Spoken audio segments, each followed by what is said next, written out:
الفترة اللي فاتت كنا فين وليه ما كناش بننزل فيديوهات.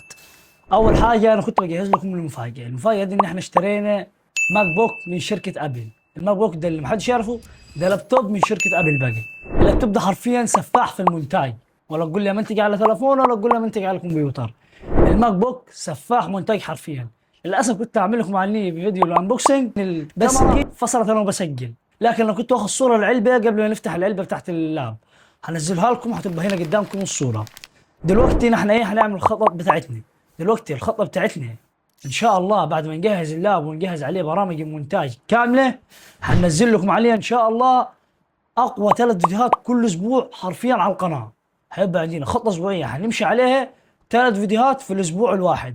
ولكن الخطة دي هنستمر عليها امتى؟ ان شاء الله لما نجهز اللاب للمونتاج زي ما قلت لكم. ولكن الفترة دي انا لي فترة مش بنزل لكم فيديوهات. انا كنت مصور لكم فيديوهات بس لسه ما نزلتهاش، هنزلها لكم ان شاء الله الفترة الجاية.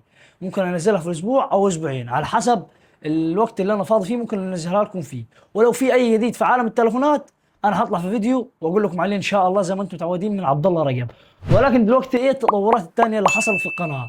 ولو انتم شايفين دلوقتي فكك من المايك ابو 200 و300 جنيه دلوقتي اللي انت شايفه دلوقتي ده انا مش بسجل بها، هو حرفيا على اللمبه طافيه وخليها في المايكات الجديده. انا مشغل عزل الضوضاء لان انا عندي مراوح في الاوضه ومطلع صوت عالي، ولكن انت سامع دلوقتي صوتي نقي جدا حرفيا، وانت اللي هتحكم وتنزل تكتب لي تحت في التعليقات. ولكن لو كنا بنسجل بالمايك ابو 200 و 300 جنيه ده حرفيا كانت الجوده هتروح وكنت هتسمع صوت المراوح. ولو تفكر في الفيديوهات اللي فاتت كنت تسمع صوت مميز كده، وكان في واحد كاتب لي في التعليقات يا ريت تحسن من الجوده. اديني اكتبوا لنا في التعليقات ايه عايزين نحسن تاني.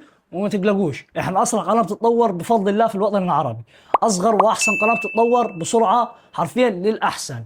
ان شاء الله التطورات اللي انتم شايفينها دي في منها احسن واحسن ان شاء الله في الفتره الجايه. فانزل تابع اخوك عبد الله رجب عشان ما تفوتكش اي حاجه من التطورات دي حرفيا.